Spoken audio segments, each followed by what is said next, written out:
que afortunadamente nos acompaña hoy. Y después vamos a dar un tiempo para que ustedes nos hagan sus comentarios, sus preguntas y podamos así generar este bonito intercambio. Lo primero que quiero preguntar, que cae por maduro, es cómo surgió este proyecto. ¿Qué fue lo que... ¿Cuáles fueron esas motivaciones personales y contextuales que les hicieron traer la historia de Paola al teatro? Hola, gracias por estar aquí. Bueno, en el 2015 salió el libro Mitad monjes, mitad soldados, me conmovió muchísimo. Luego en el 2018 se hizo acá la obra San Bartolo, que estaba inspirada en este libro, también me movilizó muchísimo. Y en el 2021 le estuve escuchando muchas entrevistas a Pau. Hola Pau, recién te saludo. Y cuando la escuché, así como mi personaje dice en la obra, pensé, alguien tiene que contar la historia de esta mujer. Me inspiró mucho su valentía. Y también, bueno, ahora mirado en retrospectiva, justo contaba el otro día a Pedro, le decía que yo veraneaba en San Bartolo cuando era niña y desde ahí veía a los chiquillos de la casa de San Bartolo y siempre me llamaron mucho la atención, ¿no? Me llamaba mucho la atención que estén todos igualitos, ¿no? Que realmente se sentía como una secta y siempre me movilizaba también eso. Entonces, bueno, cuando en el 2023 vi a Paola, sentí que había que contar esa historia. Y luego en el 2022 tuve la suerte y la fortuna de que nos presentaron y bueno, y se dio esta oportunidad. Convoqué a mi partner de la vida, Rocío Limo, le dije, bueno, sin ti no hago esta historia, aceptó, llamamos a Diego, convocamos, le presentamos el proyecto a Nishme aquí en la plaza, Nishme se sumó y además queda... Y luego se sumó la Yami también y han sido como los partners perfectos, equipo perfecto para hacer este proyecto.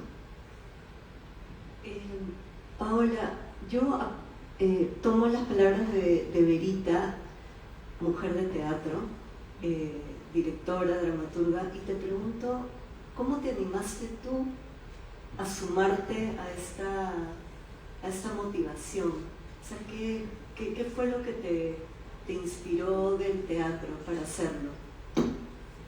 Bueno, gracias por estar acá, gracias a ustedes. Yo creo que había un momento de esta historia en la cual, digamos, está el teatro, pero yo le contaba a todo el mundo que se me cruzaba o que me preguntaba mi historia, porque no era mi historia, era la historia de una persecución por investigar al Sualicio y teníamos todos los sobrevivientes que nos han acompañado durante mucho tiempo. Está aquí hoy día José Enrique Cardó, que es el primer denunciante del sodalicio desde el año 2000. Entonces, claro, uno venía con esa historia diciendo, o sea, por contar esta historia me está pasando esto. Y de verdad que yo me podía parar en la Plaza San Martín, en cualquier lugar, y a todos el que se me cruzaba le contaba la historia. Entonces, porque quería que se haga algo, que alguien haga algo, que alguien lo diga. Mi mamá, o sea, para esta maravillosa suerte, me tocó ver a Rocío y todos ustedes que han tomado esta historia, que la han resignificado, que han hecho lo que están viendo todos ustedes, porque por muchos momentos yo no podía hacerlo, o sea, te aplastan, ¿no? Entonces, estoy muy contenta. Gracias. Qué bacán.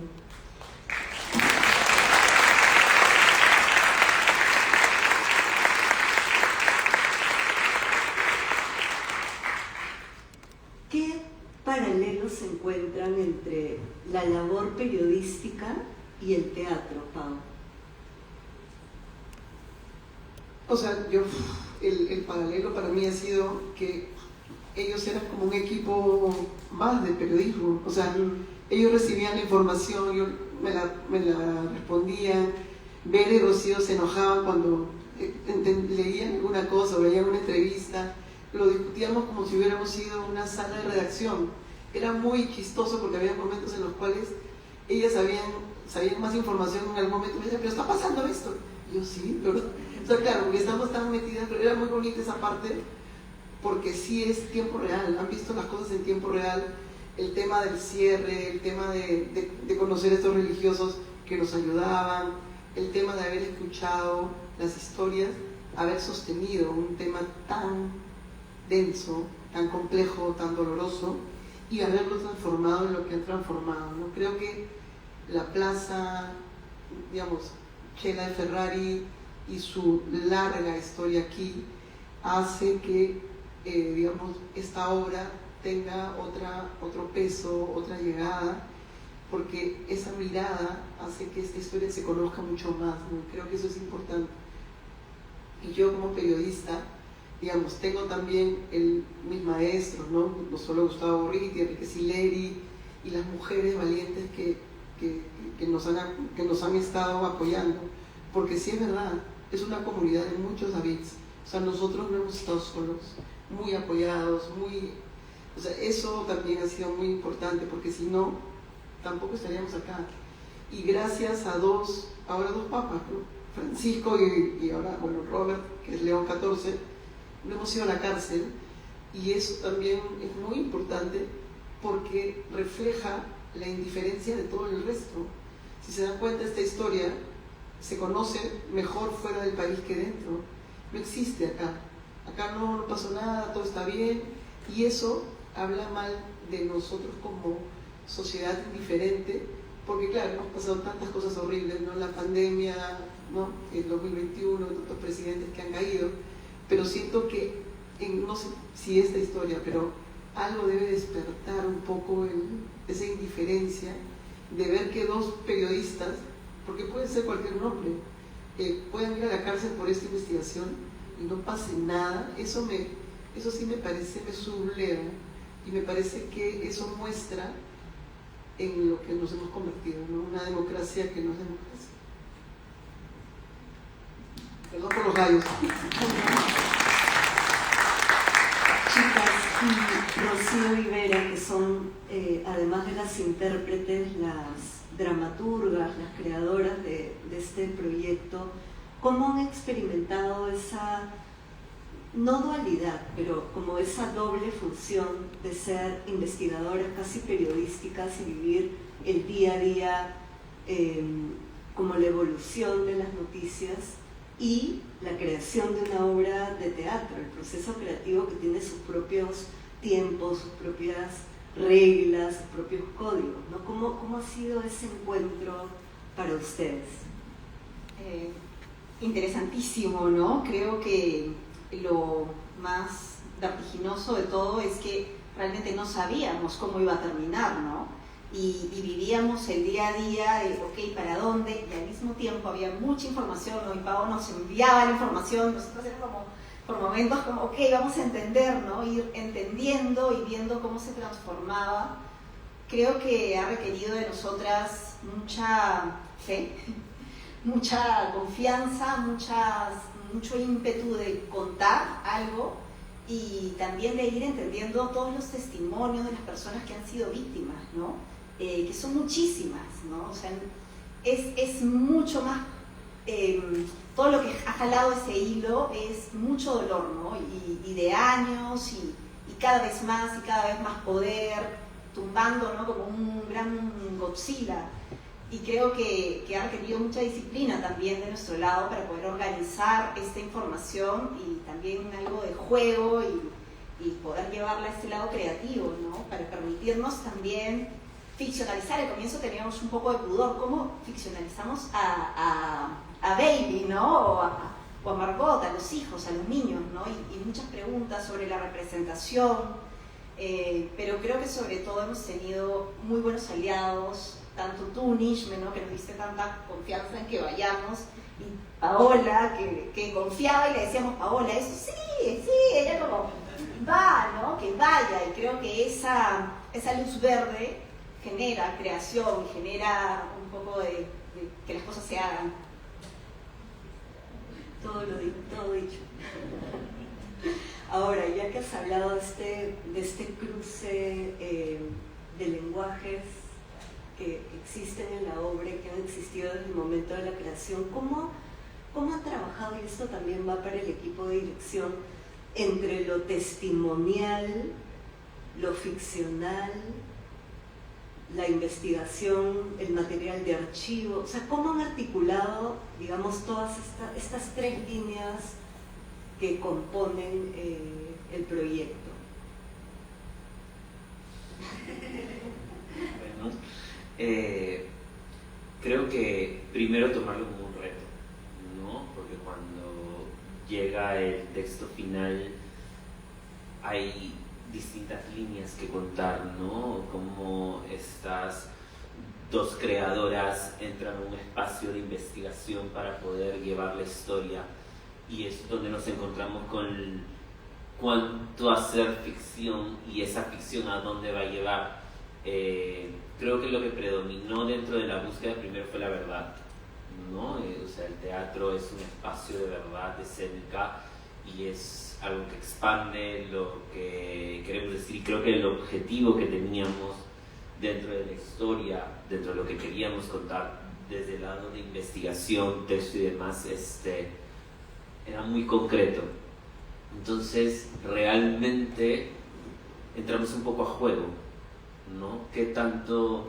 Porque hay mucha información en la obra, la han visto y hay un montón de información que en un momento nos preguntábamos cuánto es mucha información en una obra de teatro para que el público esté sentado y diga me perdí, ¿no? O ¿qué dijo?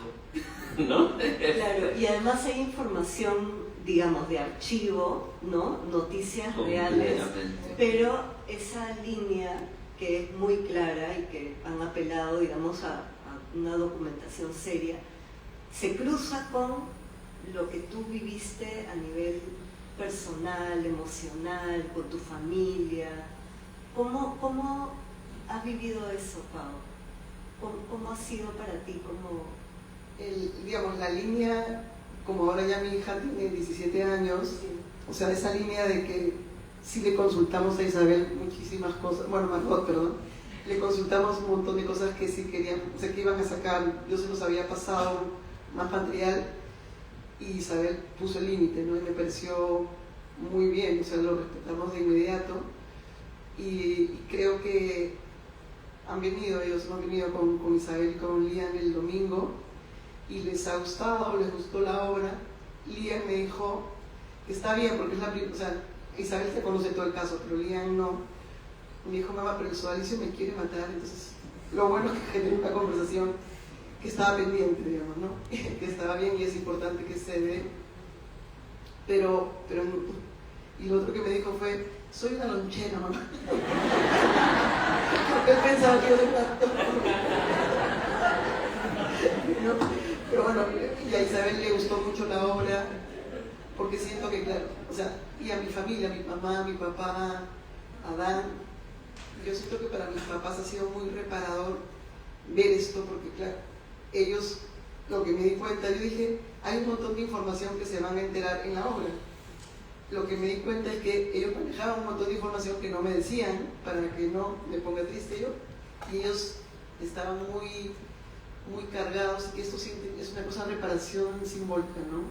Los dos estaban muy emocionados, muy contentos de que alguien cuente lo que decían de su hija era mentira, ¿no? Entonces sí me pareció esa parte súper valiosa porque el ámbito emocional, si eres una periodista mujer, está tocado de inmediato, o sea, de inmediato es tu cuerpo, tu familia, tu vida privada. Entonces siento que gracias a esta obra ellos se han sentido muy acompañados, y esa parte es una parte increíble de esta historia, que claro, han habido momentos, y Vera, Rocío y Diego saben que esto me da mucha ansiedad, porque yo decía, Dios mío, ¿qué es esto? No, o sea, igual es tu vida, normalmente los periodistas de investigación, estos animales diferentes, somos muy cerrados a contar muchas cosas, y este era como contar muchas cosas que yo normalmente no había contado, y no fue fácil, pero como vuelvo a repetir, que esté Chela, que está contigo, con mi hija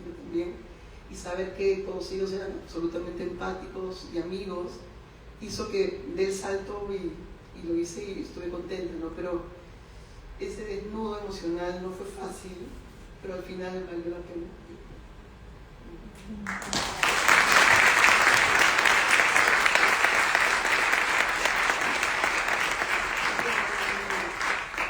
tengo una última pregunta, ya como para darle paso al público, porque creo que va a ser muy bacán escucharles.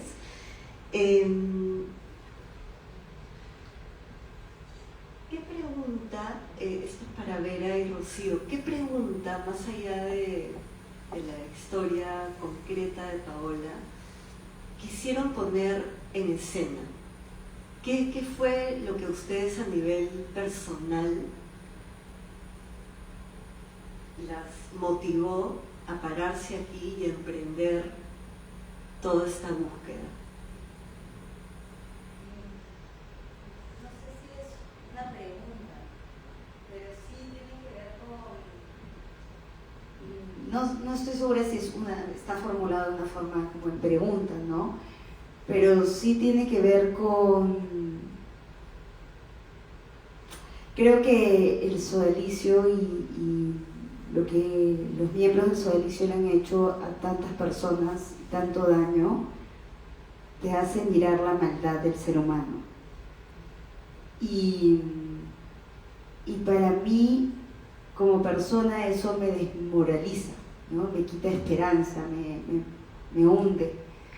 Entonces, creo que para mí era súper importante ese lugar de los sobrevivientes que están luchando, de Paola, de Pedro, ¿no? De todos estos, de este David hecho de tantas personas que están luchando por sacar a la luz esa verdad dolorosa y por luchar por su dignidad y por justicia, que para mí era muy importante eso como una inspiración para mi vida y para no hundirme, ¿no? Por eso también en la obra hay tanto esta pregunta en relación, eso sí es una pregunta en relación a qué es un héroe, ¿no? Y qué pasa con los héroes en el Perú, ¿no? Un país como el Perú, en donde a veces creo que uno se la preguntaría bastante y se la dudaría bastante, ¿no? De emprender ciertas luchas, porque creo que a veces lamentablemente creo que podemos ser bastante ingratos con esos héroes y efectivamente esperar a que estén muertos para reconocerles esas luchas. Y quería eso, ¿no? Ahí sí había una pregunta. Sí, además de todo eso, creo que también hay algo de entender que la fuerza de estos héroes no está en la fuerza física, sino en la vulnerabilidad, ¿no? Y lo que sostiene a estos héroes es el amor por sus hijos, el amor por disfrutar la vida, ¿no? Porque la vida, para disfrutarla hay que tener dignidad, y para tener esa dignidad tiene que existir justicia. Y creo que esa motivación profunda que sostiene a los héroes es lo que nos devuelve luz también, ¿no? Y nos vuelve a reconectar con el por qué hacemos tantas cosas, ¿no? Y ese texto de la actriz que se desmoraliza porque está viendo No Reels y claro, ¿qué te hace salir de tu celular y dejar de ver el mundo caerse a pedazos y salir a vivir la vida, ¿no? Es el amor, finalmente. Muchas gracias, chicas. Gracias.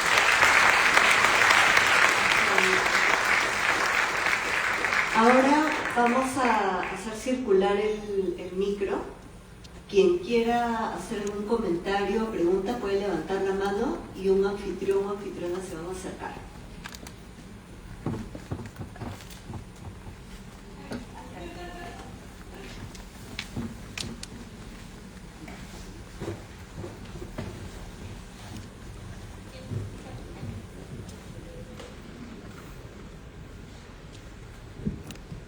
Muy buenas noches.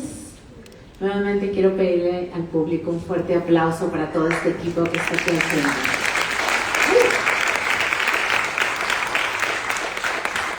Particularmente me venía hace mucho al teatro, hace muchos años, y creo que este es el tipo de historias que nosotros necesitamos. Justamente Proyecto UGAS, para mí, para mi acompañante, ha sido muy enriquecedor porque no solamente nos hacen cuestionarnos cuántas veces nos hemos quedado callados ante una situación que debió decirse. Y lo otro, pues, decirte directamente, Pau, que tu historia no solamente es increíble por la forma en cómo usaste la espada que tenían para cortar tu cabeza, como lo hizo David con Goliat, porque la espada que fue hecha para matar a David fue usada para matar a Goliat. Y es que muchas veces la maldad cae en sus propias trampas, pero lo más importante es perseverar. El guión, la estructura a nivel de comunicación me gustó mucho, pero creo que esto es algo que me encantaría contarle a mis hijos cuando tengan la edad necesaria. Y decirles que hay muchas formas de ayudar a nuestro país sin necesidad de hacer política directamente, sino desde hacer eso que tan apasionadamente quieres hacer, que en este caso fue el periodismo. Porque te cuento que yo quise ser periodista también de investigación y soñaba con eso. Y sé cómo es que te lleva a profundizar y meterte incluso en contra de ti misma, de tu protección o de lo que más amas, y querer llegar a esa línea donde sabes que desde arriba te van a sostener. Así que no quiero decirte felicitaciones, sino quiero decirte que me inspiras, y eso es algo que va a cambiar muchas cosas. Gracias.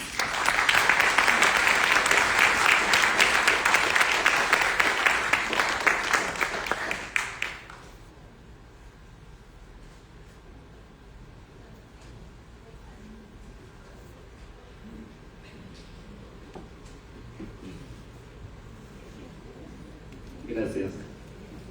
Hola con todos, ¿qué tal? Mi nombre es Dandy, soy comunicador y de hecho para mí esta obra es bastante inspiradora porque cada vez nos indignamos menos, ¿no?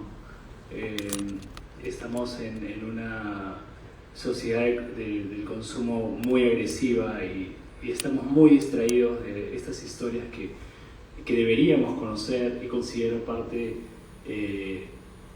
este proyecto GAS, esta obra, la considero como parte de una suerte de divulgación científica o de comunicación científica que no practicamos en el Perú, pero sí lo practican en otros lados, y el teatro es un canal excelente para esto. Yo los felicito de verdad porque ha sido muy nutritivo ver este tipo de teatro que no lo había visto antes. Siempre es una historia de ficción, quizá si bien guarda su verdad, es una narrativa muy diferente a la que yo acabo de ver. Sin embargo, me convoca ahora una pregunta quizá algo periodística, en el sentido de que, claro, se disolvió el sodalicio. Lo lograste, Paola, y felicidades por este gran trabajo que has hecho. El monstruo de 13 cabezas ha caído institucionalmente, pero me da la curiosidad por la ignorancia que tengo en este momento, y la curiosidad, o sea, si bien hay un proceso de compensación económica a las víctimas, me imagino y espero que sea así, ¿cuál es el futuro que le espera a estas 13 cabezas en el Perú? Bueno, tienen un proceso, están investigados por lavado de activos y se espera que la fiscalía haga algo, pero no sabemos, ¿no? Desde el 2016, José Gas y 5 ex-sodalites denunciaron al sodalicio por secuestro mental, organización criminal y lesiones graves. Y los testimonios y bueno, muchísima información durante 9 años. Esto se cerró en diciembre del 2024, o sea, no les pasó absolutamente nada.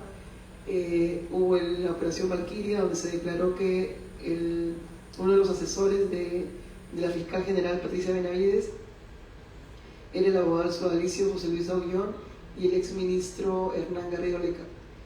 Entonces él pedía que se cierren los casos contra el sodalicio y que se aticen los casos contra mí, contra Pedro Salinas, y ahorita están investigados por lavado de activos, como repito, pero yo creo que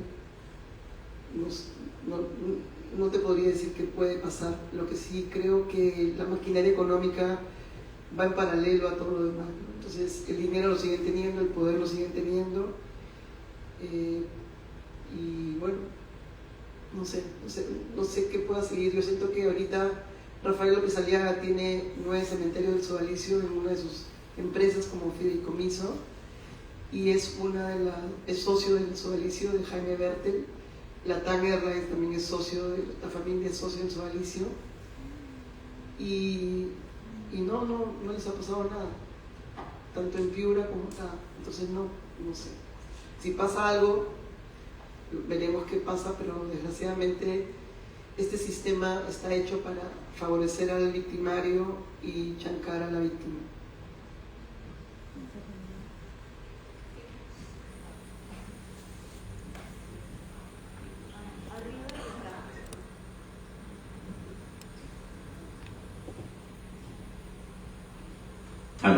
Buenas noches. En primer lugar, muchísimas gracias al Teatro La Plaza, porque no es la primera obra en la que aportan ustedes para quebrar lo que es el conformismo en este país. Como se ha dicho, estamos viviendo nosotros bajo el imperio del conformismo, y esto es consecuencia de toda una estructura donde están los medios de información y el propio sistema de educación, tanto y sobre todo la educación estatal. ¿Por qué? Porque a pesar de que la ley universitaria dice textualmente que el fin de la universidad, entre otros, es promover el pensamiento crítico, no se hace absolutamente. Y es por eso que los egresados de las universidades no están formados con ese ánimo de promover el pensamiento crítico, que es la vacuna contra el conformismo. Y la consecuencia la estamos viendo a diario, ¿no? Estamos sometidos al conformismo. Así que felicitaciones, porque todas sus obras siempre tienen un componente de incitación contra el conformismo. En segundo lugar, quisiera preguntar qué vínculos tiene el Sodalicio con una vertiente de la Iglesia Católica que nace precisamente en España, promovida por Franco, el socio de Hitler y de Mussolini. Quisiera preguntar. Gracias. No tengo idea. O sea, digamos, no hay un vínculo directo entre lo que usted me está señalando, pero digamos, ellos están en el lado, o estaban, porque ya no existe, en el lado de los conservadores, que no apoyan los casos de abusos y que no apoyan ningún tipo de acompañamiento a las víctimas.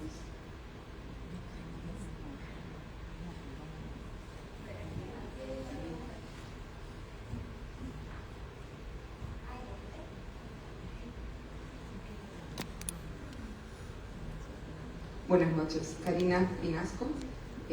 Muchísimas gracias por la obra, felicitaciones. Mis palabras son de gratitud y reforzar un poco el sentimiento de reparación simbólica que mencionaste, Paola. Yo conozco de cerca todo el proceso, incluso conocí a algunos de los que mencionan, incluso José Enrique cuando estaba en cuarto secundaria, en uno de los convivios, y eran los espacios, porque también estudié en un colegio religioso, y eran los espacios donde comenzaban a identificar y jalar a las personas que luego se irían ahí. Y me ha gustado mucho la investigación, pero lo que más me ha gustado es la historia detrás, ¿no? Al ser humano, la vulnerabilidad que se muestra. Bueno, yo también por el trabajo que he desarrollado he pasado por un montón de cosas injustas, denuncias y demás. Entonces no solamente es una reparación simbólica para ti y tu familia, sino para muchos seguramente que también se ven representados en lo que ven. Y hay una pregunta para ustedes, chicas, las creadoras, las que se metieron en esta locura que me parece fantástica. Además, hay muchas otras historias también de peruanos que necesitan ser, peruanos y peruanas que necesitan ser contados y que se necesitan, porque en el Perú lo que más mal tenemos es la memoria, ¿no? Y creo que es importante que proyectos como estos continúen. ¿qué otro proyecto, además de Proyecto Gas, ya está rondando por sus cabezas? Bueno, Vera y yo tenemos ya 8 años trabajando juntas desde nuestra compañía, que es Tejido Abierto Teatro Lima, y las obras que tenemos, si bien desde la ficción, creo que es la última obra de María Pizarro está basada en la primera mujer exorcizada en el Perú, que fue una adolescente perseguida por la Inquisición y exorcizada hasta terminar muerta en las cárceles secretas de la Inquisición. Es un caso real, está en el archivo de Indias, ¿no? Claro, nunca nadie le hizo justicia, nunca nadie contó su historia hasta que alguien ¿no? Y creo que de alguna manera sí estamos en una constante búsqueda de estas historias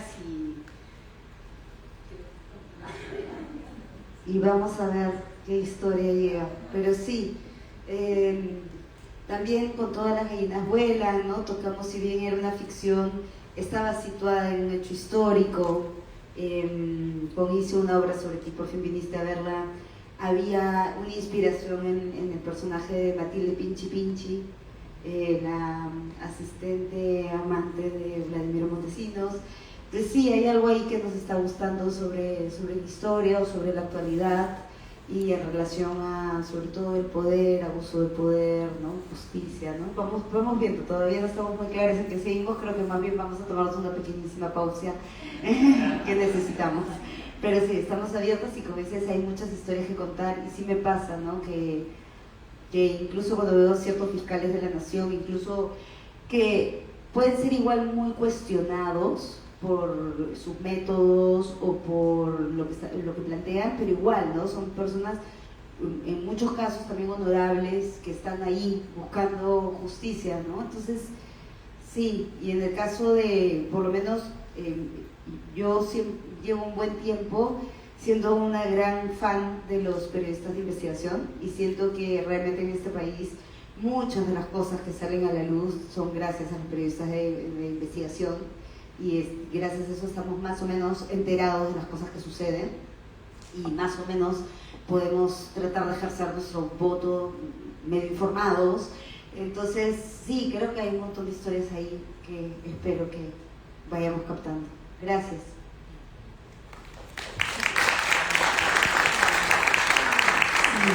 Yo quisiera, saludar la propuesta muy interesante y tal vez retomar un poquito el sentido de la relación entre teatro y periodismo, que era un poco la inquietud, escuché atrás en la intervención de uno de los jóvenes y también de la persona que intervino antes que yo, porque al ver el montaje de hoy, los que de alguna manera hemos podido tener la oportunidad de ver algún tiempo en el siglo pasado, algunas presentaciones basadas en el teatro de Boal, y cómo es que él, tomando los preceptos de Freire, y luego hace la poética del oprimido, el teatro del oprimido, hace el teatro de periodismo, ¿no? El teatro de propaganda, el teatro invisible, y cómo es que todas unas décadas los grupos hacían ese tipo de presentaciones de diferente índole que no se solían ver en estas últimas décadas de este siglo, ¿no?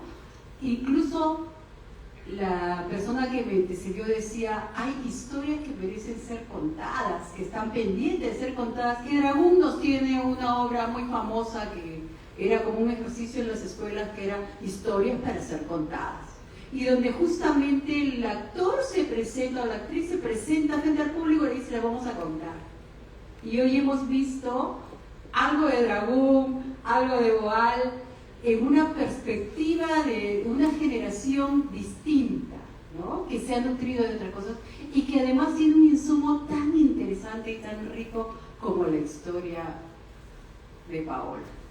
Entonces, es como que, bueno, pues las nuevas generaciones también tienen que ver algo que tenía otro sentido porque era el teatro político, tal como lo planteaba Boal, bueno, desde Brecht, Piscator y todo lo demás, pero ahora en este siglo XXI, este teatro relacionado al periodismo con estas historias que justamente lo que buscan es desnudar esto del poder, ¿no? Y cómo es que pisotea todos los derechos y toda la humanidad ¿no? Del ser de la persona. Entonces eso es importante, ¿no? De otra visión. Entonces me movió mucho las intervenciones y todo, porque es nuestra tarea seguir y también nutrirnos de lo que han venido cultivándose desde mucho tiempo, porque también en esa época era la situación social la que hacía surgir estas propuestas. Y ahora también estamos en una situación en que están reclamando otras formas, ¿no? De ser trabajadas, de ser presentadas, y lógicamente la base siempre ha sido la denuncia, ¿no? Y esta es una denuncia latente. Yo les agradezco por haber revivido un poco esto y que podamos retomar este tipo de perspectivas dentro del teatro peruano.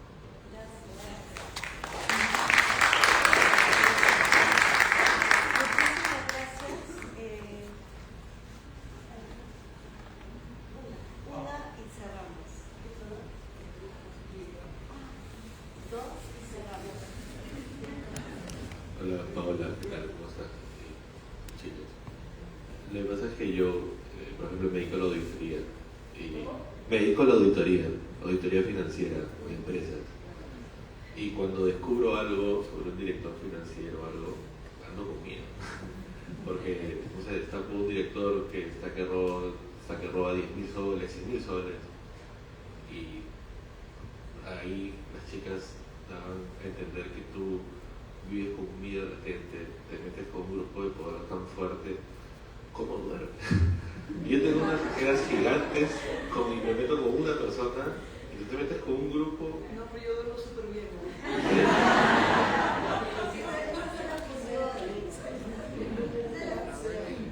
Porque de hecho, o sea, como digo, los periodistas, yo he tenido la gratitud de trabajar con ellos, a veces siento que no pueden vivir tranquilos cuando se meten con grupos fuertes. Y verdad es algo súper valiente de tu parte y admirable. Así que muchas gracias por contar esta historia.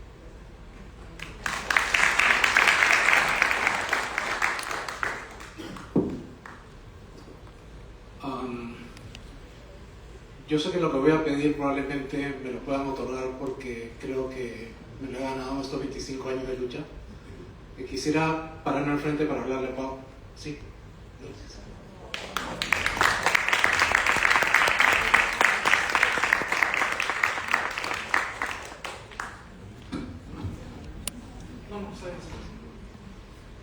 Bueno, mi nombre es José Enrique Escardó. Soy el primer denunciante de los abusos de sodalicio en el año 2000. Y hace 25 años, cuando escribí mis artículos y mis denuncias, no tenía idea de que esto iba a pasar. Probablemente fue un exabrupto, no sé qué es lo que pasó realmente. Sí que hoy día es casi como el cumpleaños de Paola, ahora con el foro y todo, pero quería compartirles un poquito, muy rápidamente, mi sensación con respecto a la obra y con respecto a lo que esto significa dentro de estos 25 años de lucha.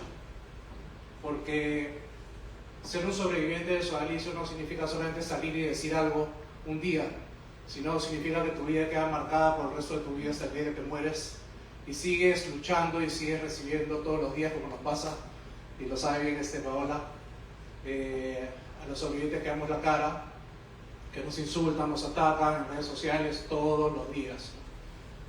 Hoy día mismo en Twitter no se pueden leer insultos y ataques y todo lo demás. Y también hemos sido obviamente víctimas de difamaciones y de historias. Podríamos hacer un proyecto Escardó también, pero hacer muchos otros proyectos con víctimas del sodalicio. Hay muchas historias muy fuertes. Pero durante la obra hubo una frase, una parte, una declaración de un sobreviviente que decía que Paola estaba en esto sin ser una víctima del sodalicio directa, pero había terminado siendo una sobreviviente del sodalicio y que era una heroína. Esas fueron mis palabras en el documental de España. Y eso es lo que siento con Paola desde que la conozco. Siento que es una persona que, no siendo como nosotros, no siendo como las víctimas, no siendo como los sobrevivientes, se compró un pleito que no le correspondía, pero que finalmente le ha engrandecido.